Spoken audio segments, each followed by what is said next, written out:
वालेकुम viewers, this is Jawad and welcome back to another video. तो ले आए हूँ जी आप लोगों के लिए केमिस्ट्री एसएससी 1 की वीडियो। तो यहाँ पे हम आज डिस्कस करेंगे कि इनकी डोमेन्स क्या हैं, कौन सी कॉग्निटिव डोमेन्स हैं और इनकी एसएलओज जो अप्रोच है इससे किस टाइप के आपको केमिस्ट्री में एमसीक्यूज़ और शॉर्ट क्वेश्चंस और लॉन्ग क्वेश्चंस आ सकते हैं।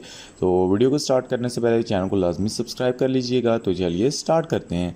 तो यहाँ पे हमारे पास सबसे पहले जो हमारा एमसीक्यू आता है जो इलेक्ट्रॉनिक कन्फिग्रेशन वाला आता है, तो इसको आपने लाजमी देखना है। इलेक्ट्रॉनिक कन्फिग्रेशन आपको करनी आनी चाहिए और इसमें आपको एलिमेंट्स भी पता होने चाहिए। तो यहाँ पे जो हमारा एलिमेंट पहला फॉर्म होता है इस इलेक्ट्रॉनिक कन्फिग्रेशन से वो A+2 है। और सेकंड वाले में अगर हम आए तो भैया तो following pair of subshell है लोएस्ट एनर्जी। तो डेफिनेटली हमारे पास जो लोएस्ट एनर्जी होती है ऑप्शन A 1s 2s में होती है। इसी तरह आए आगे तो विच तो फॉलोइंग आइसोटोप और यूज्ड इन न्यूक्लियर रिएक्टर। तो आई थिंक सो ये बुक से क्वेश्चन आया हुआ है एमसीक्यूज़ का। तो इसका यूरेनियम 235 आपके पास ऑप्शन आ जाता है। उसके बाद how many molecules of oxygen gas contain 1 mole of oxygen gas. तो 6.022 इंटू 10⁻23। तो ये तकरीबन जाने पहचाने एमसीक्यूज़ हैं। उम्मीद है कि आपको भी कोई नई चीज़ नहीं फील हो रही होगी। और अगर आगे आए तो the variable that is kept constant in Charles law is pressure. तो डेफिनेटली चार्ल्स लॉ में जो प्रेशर होता है इसको कांस्टेंट रखा जाता है। और यहाँ पे the most dilute solution among the following is 0.0005 molarity वाली सोल्यूशन जो होती है ये डाइल्यूट होती है। उसके बाद अगर हम आगे आएँ तो ये प्रेशर कुकर वाला भी हमारे पास वही क्वेश्चन है। आगे 17 ग्राम ऑफ NH3 वाला भी आसान है।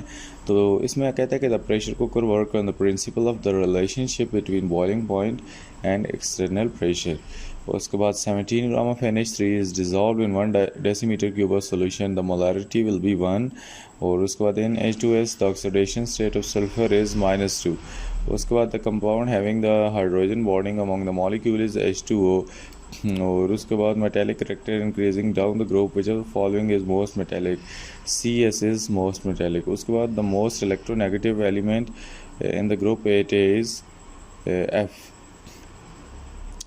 तो यहाँ पे ओवरऑल जो हम एमसीक्यूज़ को अगर देखते हैं तो एमसीक्यूज़ हमें बहुत ईजी आते हैं, इसकी टेंशन नहीं लेनी।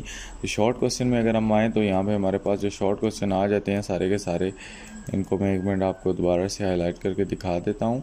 तो यहाँ पे हमारे पास जितने भी शॉर्ट क्वेश्चन आते हैं सबसे पहले मैं calculate the number of molecules in 4.5 gram of carbon dioxide. तो जो CO2 है इसमें आपने ये आपको फार्मूला दिया हुआ है। CO2 नंबर ऑफ मोल्स भी दिए हुए हैं, मोलर मास भी दी हुई है। तो आपने इसमें नंबर ऑफ मॉलिक्यूल्स निकाल लेने हैं। उसके बाद draw the bore atomic theory, तो एटॉमिक मॉडल। तो बोर एटॉमिक मॉडल आपको दूसरे चैप्टर से ड्रॉ करना आ सकता है, इसलिए आपको आना चाहिए। और लोकेशन भी प्रोटॉन इलेक्ट्रॉन न्यूट्रॉन की दिखानी आनी चाहिए। इसी तरह calculate the mass of 1 hydrogen atom. तो ये भी बहुत जाना पहचाना इंपॉर्टेंट क्वेश्चन है। और अगला जो क्वेश्चन है this is very very important, ये मैंने अपने बच्चों को प्री बोर्ड में भी दिया था कि why an atom is electrically neutral. This is again a very very important question. उसके बाद write electronic configuration of aluminium 13Al2713। और इसका अपना ग्रुप नंबर और पीरियड नंबर आपको फाइंड करना लाजमी आ सकता है। इस तरह आगे आयोनिक बॉन्ड और उसकी डेफिनेशन है और डिफरेंस है, तो ये बहुत आसान है। उसके बाद आइसोटोप की सिमिलैरिटीज़ और डिफरेंस बहुत जाना पहचाना शॉर्ट क्वेश्चन है। और elements are unstable in the free state except the noble gases, explain how the elements change stability. तो ये भी आपने बताना है। उसके बाद चार्ल्स लॉ बहुत इंपॉर्टेंट है। और अगर आगे चले तो how does the change in temperature affect the vapour pressure. This is again a very very important short question. और how will you prepare 250 centimetre cube of 0.025 molarity of Na2SO4 solution. तो ये आपको यहाँ से मोलैरिटी फाइंड करने का एक इस चैप्टर से न्यूमेरिकल लाजमी आ सकता है। पहले चैप्टर से मोल्स फाइंड करने का, दूसरे चैप्टर से बोर मॉडल ड्रा करने का, और तीसरे चैप्टर से इलेक्ट्रॉनिक कन्फिग्रेशन और ग्रुप नंबर और पीरियड का। तो ये लाजमी आपने न्यूमेरिकल्स देख लेने हैं। उसके बाद ये identify the oxidation and reducing agent, इस वाले को भी आपने देख लेने हैं। तो उसके बाद ये हमारे पास नेक्स्ट क्वेश्चन आता है जी, how will you prepare 250 centimetre cube of 0.025 molarity of Na2SO4 solution. तो इसमें आपको इसने वॉल्यूम भी दिया हुआ है और मोलैरिटी भी दी हुई है। तो मोलैरिटी का फार्मूला लगा के आप इसको आराम से कर सकते हैं। उसके बाद ये हमारे पास जो अगला क्वेश्चन है, identify the oxidation and reducing agent in the following reaction. तो यहाँ पे आपने आइडेंटिफाई करने हैं जो ऑक्सीडाइज हो रहे हैं और जो रिड्यूस हो रहे हैं। यहाँ पे H2 था और इधर जाके 2H बन गया तो ये रिड्यूस हो गया है। और उसके बाद Cl2 था हमारे पास, इसके साथ भी 2 हट गया है तो ये भी रिड्यूस हो रहा है। उसके इसी तरह आपने नीचे Mg का भी लिखना है, Mg और उसके बाद 2HCl है, यहाँ पे H यहाँ पे जाके ऑक्सीडाइज हो गया। और उसके बाद MgCl2 था तो Cl2 भी आई थिंक सो आगे जाके ऑक्सीडाइज होगी, इसको आपने देख लेना है। उसके बाद define corrosion, how it corrosion is prevented by cathodic protection, this is again important question. उसके बाद एक्वारीज आपको दिन को भी बताया था कि इम्पॉर्टेंट है। उसके बाद discuss Y is a sugar soluble in water but not petrol, तो ये भी आपने बताना है कि ये क्यों होता है। उसके बाद नीचे आए लॉन्ग क्वेश्चन में, तो लॉन्ग क्वेश्चन शॉर्ट क्वेश्चन तकरीबन आपको इंपॉर्टेंट शॉर्ट क्वेश्चन में से ही आए हैं, कोई इसमें ख़ास SLOs वगैरह मुश्किल चीज़ नहीं है। उसके बाद what type of bonds are responsible for formation of F2 O2 and N2, तो अगेन ये एक इम्पॉर्टेंट क्वेश्चन ही है। उसके बाद explain the formation of bond with the help of structure, give importance of intermolecular forces in our life and mention any four. उसके बाद ये आगे चलो तो आप लोगों को मिलता है explain the principle and working of Daniell cell with the help of label diagram. और उसके बाद write down the trend of ionization energy in the periodic table.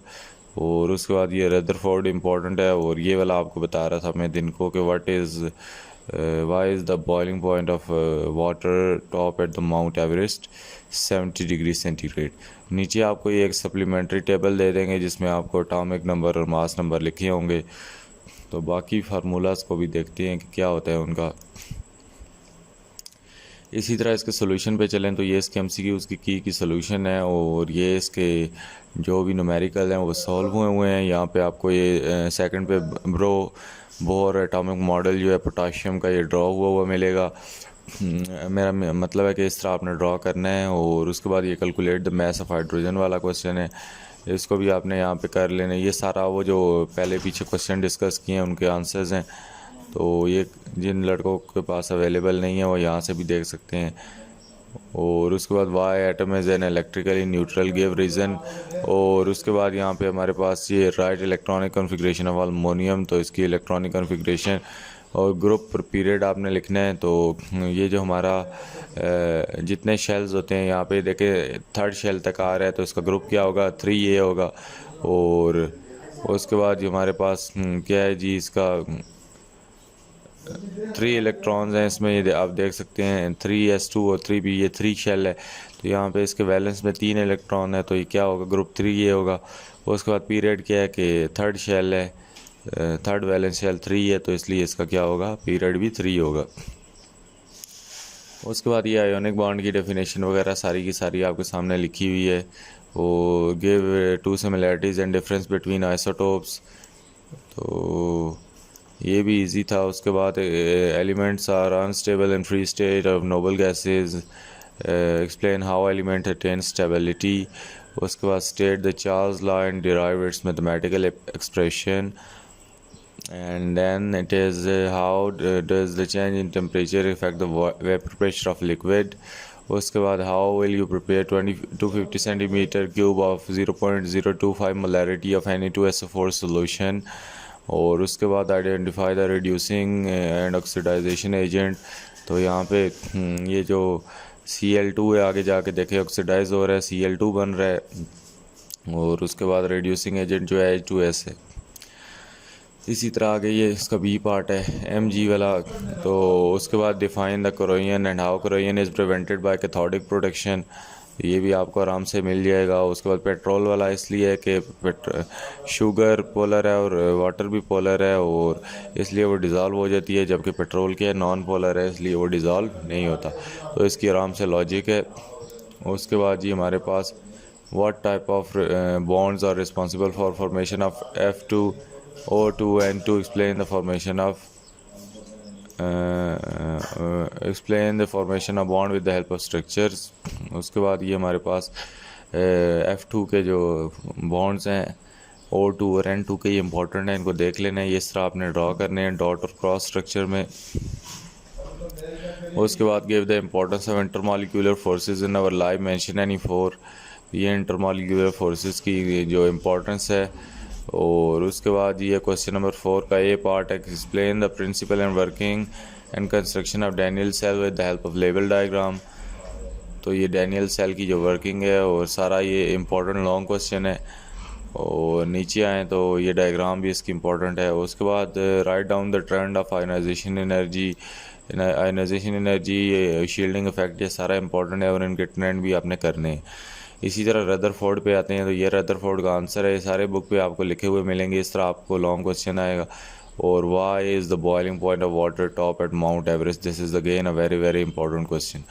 अगर हम सेकंड इसकी देखें तो यहाँ पे भी तकरीबन आपको ये एक प्रेशर वाले चैप्टर से एमसीक्यू आया हुआ है, फर्स्ट नंबर एमसीक्यू जो है हमारे पास। और इसी तरह हमारे पास ये माउंट एवरेस्ट वाला आया है तो इसका 70 डिग्री सेंटीग्रेड आपको पहले भी पता है, क्वेश्चन में भी है। तो उसके बाद ये हमारे पास ये सॉल्वेंट्स के ऊपर आया हुआ है थोड़ा बहुत। उसके बाद मोलैरिटी से एक एमसीक्यूज आया हुआ है। उसके बाद ऑक्सीडाइजेशन एजेंट पे आया हुआ है। और उसके बाद शेल्स के बारे में आया हुआ है। तो तकरीबन इजी एमसीक्यूज हैं। उसके बाद आइसोटोप्स ऑफ द एलिमेंट, ये बुक से ही आया हुआ है, आई थिंक सो। तो एमसीक्यूज आपने कर लेने हैं, तकरीबन इतने मुश्किल तो नहीं है। इसी तरह ये predict the group and period आया हुआ है। तो ये चीज़ें बिल्कुल कॉमन सेंस वाली हैं। इस एमसीक्यूज़ में मैं तो नहीं कहता कि आपको केमिस्ट्री के एमसीक्यूज़ मुश्किल हैं। और ये केमिस्ट परफॉर्मा एक्सपेरिमेंट ये भी आपको बुक से आया हुआ है, वो ब्रांच ऑफ केमिस्ट्री से। तो बिल्कुल इजी एमसीक्यूज़ हैं, आपने बिल्कुल इनमें हाइपर या टेंशन नहीं लेनी। उसके बाद अगर इसमें एमसीक्यूज़ वो शॉर्ट क्वेश्चन में देखें तो आपको बोला था नंबर ऑफ़ एच एटम या मोल्स वगैरह फाइंड करने होंगे पहले चैप्टर से। तो इसमें नंबर ऑफ़ एच एटम या H12 है, तो मैथ एंड ग्राम दी हुई है, तो एच एटम आप फाइंड कर ले। और उसके बाद relative atomic mass is again a important question. और उसके बाद limitation of Rutherford atomic theory, ये कोई नया क्वेश्चन तो यहाँ पे नहीं है। और उसके बाद an element as atomic number 17, तो इसका आपने पोजीशन से मुराद है, आपने ग्रुप नंबर और पीरियड नंबर देने हैं। उसके बाद shielding effect is again a important question. तो केमिस्ट्री का आपका बिल्कुल बैलेंस सा पेपर उम्मीद है कि आएगा, इसमें कोई ख़ास नई चीज़ नहीं आएगी। उसके बाद नोबल मैसेजो, लो रिएक्टिविटी। उसके बाद एटम ज्वाइन टुगेदर, या आयोनिक कोवेलेंट बॉन्ड भी वही वाला है, differentiate between ionic and covalent bond. उसके बाद शेल और सब शेल भी एक जाना पहचाना इंपॉर्टेंट क्वेश्चन है। द फोर्सेस, ये फोर्सेस वाला थोड़ा बहुत चेंज है तो इसको भी देख लेना है आपने।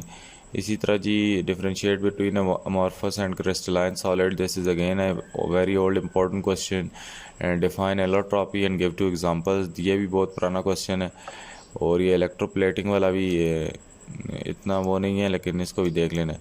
सब्लिमेशन ज़ाहिर बात है एक और इम्पॉर्टेंट क्वेश्चन है। इलेक्ट्रॉन एफिनिटी और इलेक्ट्रोनेगेटिविटी की डिफरेंस एक इम्पॉर्टेंट क्वेश्चन है। तो ये आपका पेपर सारा इंपॉर्टेंट चीज़ों से आया हुआ है, कहीं बाहर से नहीं आएगा, तो आपने इनको लाजमी देख लेना है। उसके बाद ये दूसरे में वेपर प्रेशर वाला पूरा लॉन्ग क्वेश्चन आता है, ये कोई नई चीज़ नहीं है इसमें। और ये जो सेकंड है सिस्टमेटिक अरेंजमेंट, ये थोड़ा मैं मानता हूँ कि थोड़ा हट के आया हुआ है। उसके बाद यहाँ पे ये जो फॉर्मेशन ऑफ शेल निकालने हैं इनको ये बनाना है। उसके बाद कंपाउंड और मिक्सचर का जो डिफरेंस है, this is again a very very important short question, तो ज़ाहिर बात है पार्ट बी में आया है। उसके बाद ये बॉयल्स लॉ वाले जो न्यूमेरिकल है, इनमें P1 V1 वाला फार्मूला लगा के ये वैल्यूज़ एक बार सारे बच्चों की पुट कर देनी है।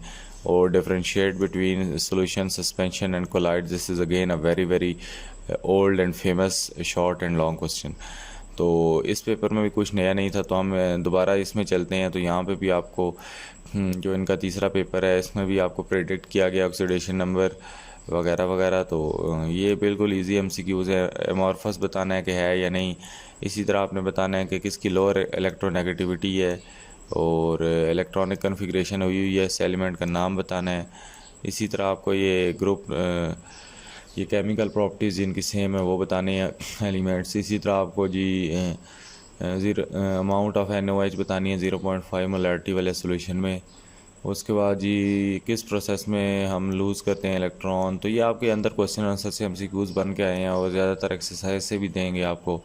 उसके बाद मैथ्स नंबर आपने निकालना है कि ये किस पे डिपेंड करता है और शील्डिंग इफ़ेक्ट किस चीज़ पे होता है। और इसी तरह आपने देखना है कि एग्जांपल अब मिल्क क्या है कि वो सोल्यूशन है, सस्पेंशन है, कोलाइड। इसी तरह आइडेंटिफाई द बॉन्ड प्रेजेंट है, SCN, तो ये बहुत पुराना MCQs है। इसी तरह है तो आपको ये शॉर्ट क्वेश्चन जो पहला मिलेगा ये भी बहुत देखा दिखाया शॉर्ट क्वेश्चन है, और ये दूसरा न्यूमेरिकल भी बहुत पुराना न्यूमेरिकल है जो एक इम्पॉर्टेंट है। तो केमिस्ट्री के पेपर में आपको कोई नई चीज़ तो नहीं मिल रही। और आइसोटॉप्स ऑफ क्लोरीन थोड़ा इसको हट के दिया हुआ है। उसके बाद ऑक्टेट एंड डुप्लेट रूल मैंने आपको बताया हुआ है इंपॉर्टेंट वाले क्वेश्चन में कि इंपॉर्टेंट है। करेक्टरिस्टिक ऑफ आयोनिक बॉन्ड भी इंपॉर्टेंट, कंपाउंड इंपॉर्टेंट है। उसके बाद ये डिफ्यूजन एफ्यूजन जाना माना पुराना क्वेश्चन है। सैचुरेटेड अनसैचुरेटेड सोल्यूशन भी बहुत पुराना क्वेश्चन है। उसके बाद ये आगे वाले को describe the formation of solution by mixing solid into gases, ये थोड़ा अलग है। उसके बाद common rules of assigning the oxidation number, ये भी बहुत पुराना है। और यूजेस ऑफ इलेक्ट्रोलाइटिक सेल, ये भी पुराना शॉर्ट क्वेश्चन है। उसके बाद write down the oxidation and reduction reaction of voltaic cell, ये थोड़ा हट के है। और उसके बाद show how the ketone and nine are related. और उसके बाद briefly describe why alkali metal are found in free state, तो ये भी इम्पोर्टेंट है। उसके बाद ये थोड़े बहुत चेंज क्वेश्चन है, बाकी तकरीबन सेम है। उसके बाद ये ऑक्सीडेशन रिडक्शन का लॉन्ग क्वेश्चन में आपको आ जाता है लॉन्ग क्वेश्चन। और इसी तरह ये आपको जो नीचे इलेक्ट्रॉनिक कॉन्फ़िगरेशन वाला क्वेश्चन दिया हुआ है, ये तो बहुत पहले के क्वेश्चन है K39 वाले। उसके बाद एम्पेरिकल फार्मूला और मॉलिक्यूलर फार्मूला बहुत इंपॉर्टेंट शॉर्ट क्वेश्चन है, तो साथ में इसका न्यूमेरिकल भी दिया हुआ है। और फिज़िकल स्टेट ऑफ मैटर है, थोड़ा ही चेंज है। उसके बाद ये रूल है लाइक डिज़ाइन लाइक, तो इसमें KCL के बारे में आपने डिस्कस करना है। तो ओवरऑल पेपर हमने देखे हैं कि काफ़ी बैलेंस्ड पेपर हैं, इनमें कोई मतलब कि it is not a big deal for anyone. तो इजी लेना है आपने केमिस्ट्री के पेपर को, तैयारी अच्छी करो। जो जो अभी इंपॉर्टेंट क्वेश्चन की वीडियोस लेके आ रहा हूँ उनको करो। तो इनको भी हमने देख लिया कि अगर SLOs भी मुश्किल से मुश्किल भी आ जाए तो वो भी आसान पेपर होगा। इसमें से कम हमें 11 पार्ट्स तो आते हैं आसानी से ना। तो उम्मीद करता हूँ वीडियो अच्छी लगी है। वीडियो अच्छी लगी है तो नीचे चैनल को लाइक सब्सक्राइब वीडियो को लाइक करो, चैनल को सब्सक्राइब करो। अल्लाह हाफ़िज़, टेक केयर।